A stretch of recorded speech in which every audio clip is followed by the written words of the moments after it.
ഈശോ മിശിഹായ്ക്ക് സ്തുതിയായിരിക്കട്ടെ. നോമ്പിന്റെ 39-ാം ദിവസത്തെ ചിഹ്നം. ഹംഗറിയിലെ രാജ്ഞിയായിരുന്നു വിശുദ്ധ എലിസബത്ത്. എന്നാൽ സഹനത്തിന്റെ ആഴങ്ങൾ അവളെ കാത്തിരുന്നു. ഭർത്താവ് ലൂയിസ് രാജാവ് കുരിശുയുദ്ധത്തിൽ മരിച്ചു. കൊട്ടാരത്തിൽ എല്ലാവരും എലിസബത്തിനെതിരായി. യാതൊന്നും കയ്യിലെടുക്കാൻ അനുവദിക്കാതെ അവളെ കൊട്ടാരത്തിൽ നിന്നും പുറത്താക്കി. എലിസബത്ത് കുട്ടികളോടും സഖിമാരോടും കൂടെ കൊട്ടാരം വിട്ട് ഭിക്ഷയാഴ്ച കഴിയാൻ ഇറങ്ങി. ആരും അവരെ സ്വീകരിച്ചില്ല. എലിസബത്തിനെ സഹായിക്കരുതെന്ന് രാജകൽപ്പന വന്നു. പന്നികളെ സൂക്ഷിച്ചിരുന്ന ഒരു സ്ഥലമായിരുന്നു അവർക്ക് താമസിക്കാൻ കിട്ടിയത്. രാത്രിയിൽ ഈ കഷ്ടതകളെ ഓർത്ത് അവൾ ദൈവത്തിന് സ്തോത്രഗീതം പാടി. വൈക്കോൽ കൊണ്ടുണ്ടാക്കിയ ഒരു മേലാപ്പിൽ അവൾ കുട്ടികളെ കിടത്തി.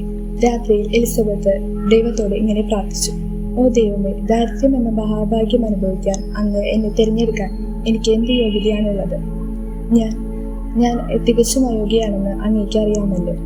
ഏറ്റവും മോശമായ അവസ്ഥ എന്ന് നാം കരുതുന്ന കഠോര വേദനയുടെ നിമിഷം തന്നെയാണ് ഏറ്റവും വലിയ അനുഗ്രഹത്തിന്റെയും കൃപയുടെയും നിമിഷം.